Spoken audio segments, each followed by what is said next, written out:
This is Frank. Frank, this is Brian Rademacher from Rockeyez. How you doing tonight? How are you, man? Pretty good, pretty good. Cool. Let's go back to early Angel and stuff. I guess you're a little tired about hearing about it. No, that's okay. I don't mind. But I guess you first caught wind of really, I guess getting signed through Gene Simmons. Is that true? Yeah, kinda. Yeah. What happened was we were playing at a place called Bogey's in D.C. and we had Gordon Fletcher, who used to come down all the time. He was from D.C. He wrote for Circus Magazine and Rolling Stone Records. Rolling Stone, I'm sorry. And he started saying, when I cover these bands at Largo, I'm going to start to bring them down to the club to see you guys, if you don't mind. I said, yeah, absolutely. So he would bring some bands down, and one night he brought Kiss down. They were playing at Largo, and and we talked with Gene and Paul and Ace, and I believe Peter was there as well. I can't remember, right. But I think they were all there. But we talked with Gene, and Gene wanted us to sign with a coin management after he had seen us play, and we had just signed with David Joseph from Toby, right, the week before. So we talked a little bit more and hung out, and then they left. We parted ways, and then David brought us about a month after that or so. David brought us to L.A. to start working on a record deal and for us to start getting all our material together. At the time, Neil was still looking to sign bands. Kiss was, I think it was their third album, Dressed to Kill. So Casablanca hadn't really, Kiss hadn't broken. So Casablanca was still kind of a new company. And David called Neil and said, "I have an act for you. I have a band for you.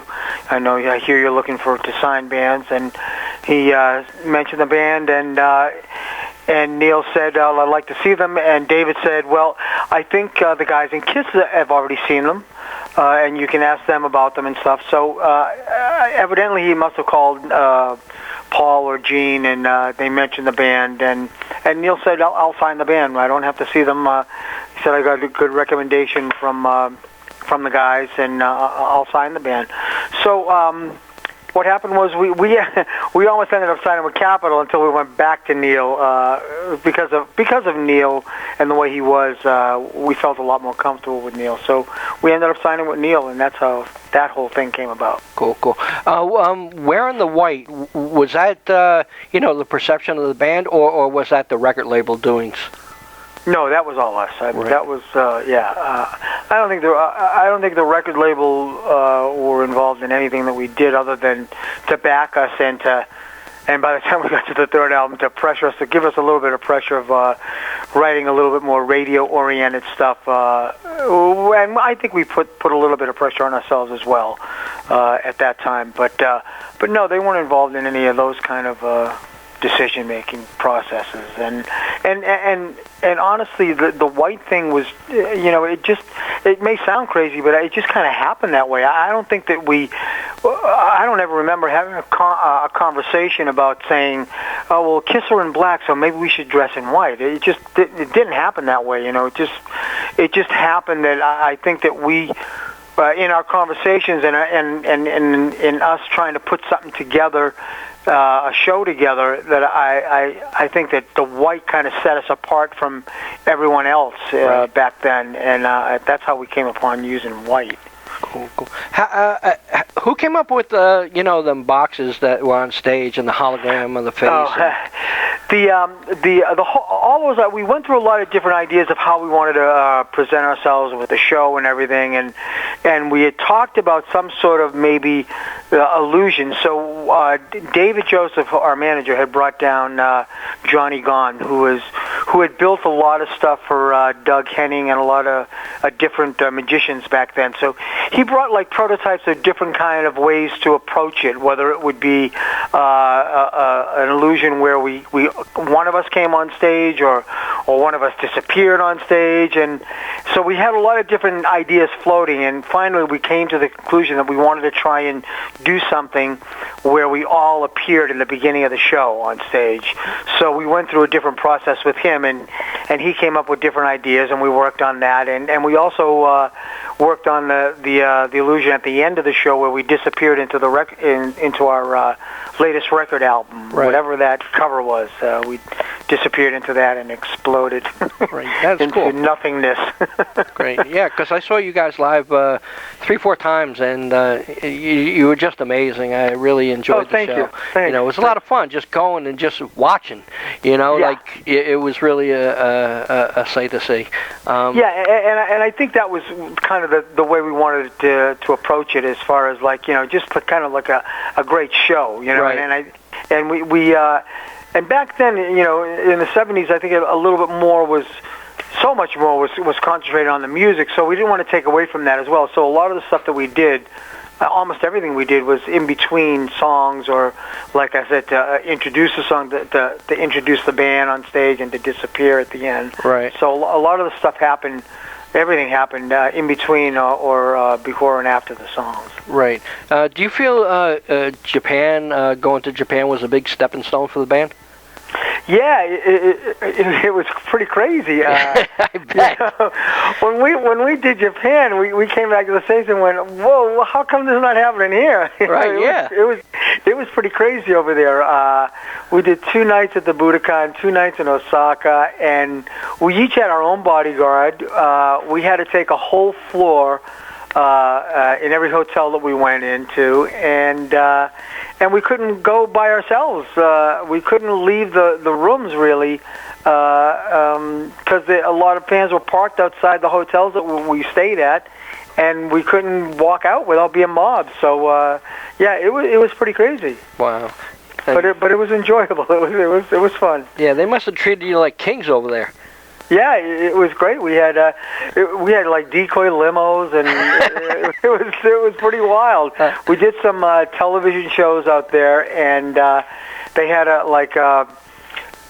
newspaper the doors and stuff, because they were glass doors, because the kids were all at the doors banging on the doors when they saw us walk by and stuff. So it was pretty wild. Wow.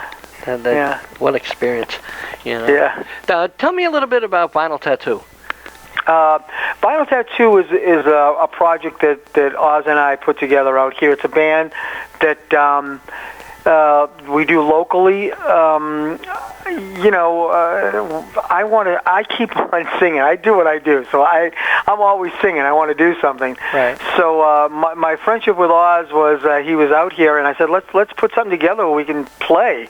So we do some Angel stuff. We do some Striper stuff. And then we do the normal, we do mostly 70s kind of stuff. We do a lot of Zeppelin, we do some Beatles, we do some Dio, we do some Rainbow, Deep Purple. So, a lot of the backgrounds that we all have. So that's always fun to do. We have Scotty Coogan on drums, who's does a Blue Man Group, and he's out with Ace now, I believe, and J.P. Michaels on bass.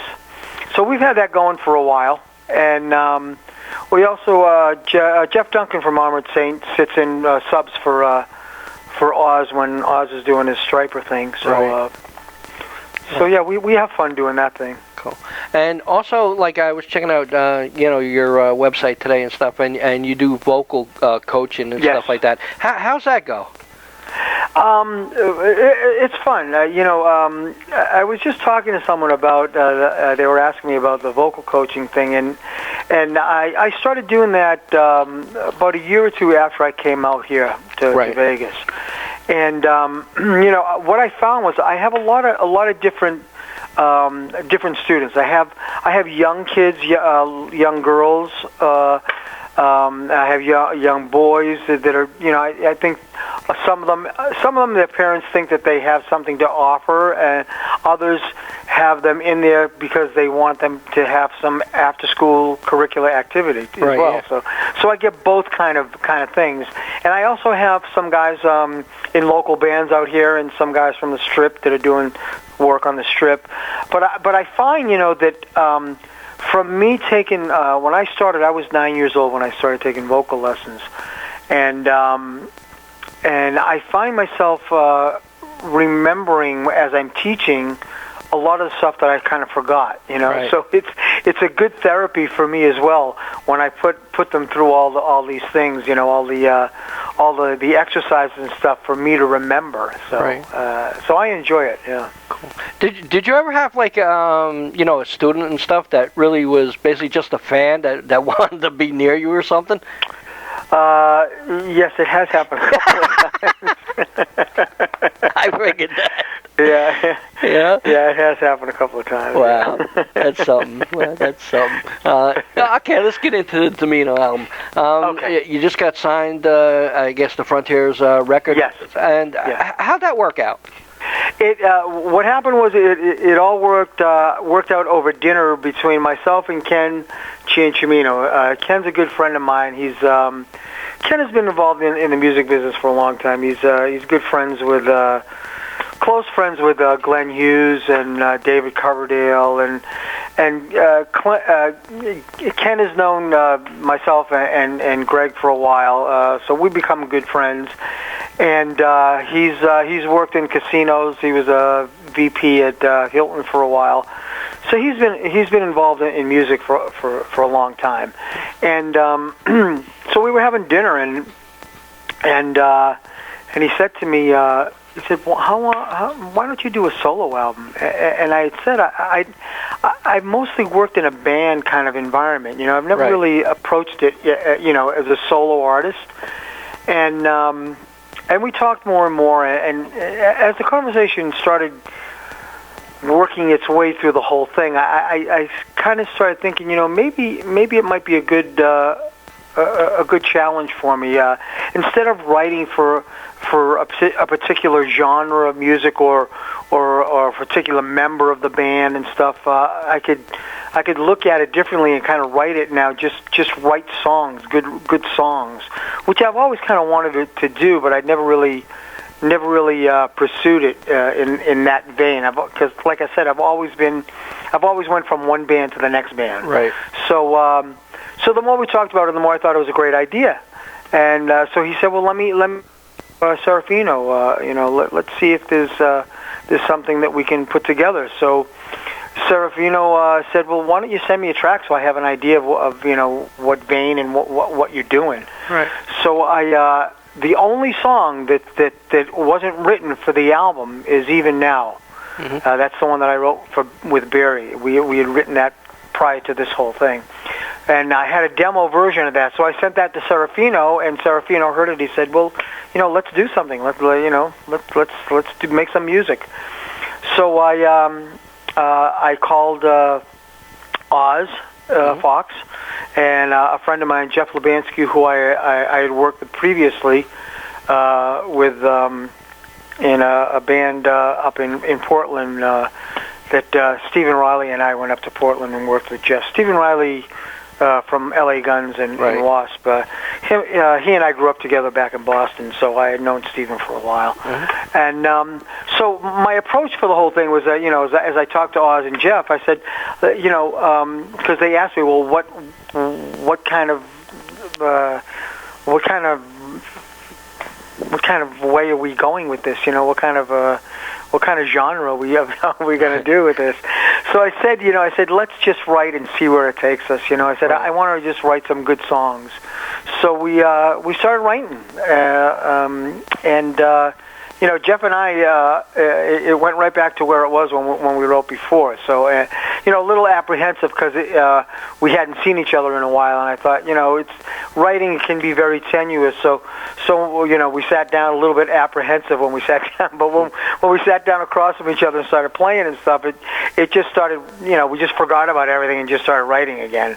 And Oz and I have been working together for a while now, so it was pretty simple with he and I. So it was a nice mixture of stuff. Right. Did you want to like try to stay away from being a comparison to saying like an Angel fan sitting down listening to the new CD and say oh, it sounds like Angel or it don't sound like Angel? Did you want to keep that out of the Domino album? Well, I was apprehensive about it. I wanted to make sure that people understood that without the other four guys, it's not going to be an Angel album. Right. So I'm not going to try and do anything that's going to be like Angel. I'm not going to shy away from it. Right. If something turned up. I mean, like with the first track, Never Again, when Oz and I wrote that, Oz had said, well, I was kind of thinking of an Angel song on that. Wouldn't it be great if we could get Punky to play on it? And I said, absolutely. So I called Punky and told him that I had a deal and I had a song and I'd like him to play on it. And he said, absolutely, just send it to me. Right. So I wasn't, backing away from it because it's part of my history. So right. But I wanted to make sure that everyone wasn't expecting me to try and do the next Angel album because you can't do that without the other four guys. Right, right. I mean, but the vocals are distinctive. You can't get away from, that's you. Yeah, so that's the one thing that's not going to change. Yeah, and the whole thing with a lot of people guesting on that, which was it kind of happened really organically, and it's a nice little twist to the whole thing because originally I went into this thing when I talked to Paul Crook, who produced it, who by the way to me Paul and Mayor Applebaum, who mastered the thing, really captured the sound that I was really looking for. I really wanted it to sonically come together, and it really did. And between the songwriting between Jeff and Oz writing with me, I'm really happy about the way it all turned out, song-wise and sounding-wise. And like I said, when I talked to Paul about the whole thing, I said, what I'd like to do is I'd like to have a band, play all the bed tracks, the same band. Right. And I'll have, I'll have you, Oz, meaning Paul, Oz, and Jeff play guitar because I had 3 guitar players that I could use. And he said, that sounds great. He said, maybe we can use the guys from Meatloaf. And I had known John. I had played with John a few times before, and I know Danny. So and Justin, I've seen Meatloaf a number of times, so I know how they all play, and they played together for a while. So it was a unit that was intact for me. I thought this is a great opportunity. I said, yeah, absolutely. Let's use them to do all the rhythm tracks, all the bed tracks, and I'll have you guys play, do the guitar work for it. And as we got into it, it just kind of like started happening where, Pat Thrall is a really good friend of ours. Right. We hang out and always talk music and stuff. And Pat was going to be involved in this a little bit more than he was actually, but he got pulled away from it. But anyway, he committed himself, saying, "I'd like to play on a couple of tracks. If you want me to play, I'd love to do it." So that was in place, and of course the Punky thing came about, and then the Eddie Ojeda thing was Eddie was at the NAMM convention and was coming into Vegas and had asked Paul what was going on. He was going to stop over here for a couple of days, and Paul said, "Well, I'm in the middle of recording Frank's album." Right. So Eddie said, "Well, let me come down to the studio." So he came down to the studio, listened to the stuff, and we gave him a song, and he took it home with him and came back the next day and laid down a solo. So, cool. So all this stuff kind of like happened organically for me. So it was kind of nice. Cool. Now, is Domino a studio project, or will you hit the road, or what? I'm definitely going to try and hit the road with it. I want to put it together to put something together to go on the road with it. And I'm already put some feelers out for next year for the European festivals in the summer. But I'd like to try and get some stuff going in the States. It's a little bit more difficult in the States, I think. But now, there are a lot more festivals going on now in the summertime here in the States, right. Which there wasn't before. But we'll see what I can put together for the U.S. Cool. I hope you come to the East Coast. You know. Yeah, absolutely. You know, I think the strongest sections for me have always been the Midwest and the East Coast anyway. For Angel anyway. Right. Wow. And now I see that Punky's going to be putting out an album. What's your feeling on that? Yeah. Oh, I mean, look, you know, someone asked me that, you know, at the release party, and I said, you know, look, you know, if Angel gets together, it'll be if the timing is right. You know, I mean, all of us have, you know, it's not like it used to be. All of us have our own lives now, and we're all doing different things, and we've all talked about it. I said, but you know, the timing has to be right for everybody involved, and none of us are willing to do it unless all five of us are involved. Right. So we've already had that kind of conversation. So, you know, I think that we'll always be, all of us will be involved in music somehow. And if one of us does something, I'm sure one of us will ask another to, you know, participate in something here or something there.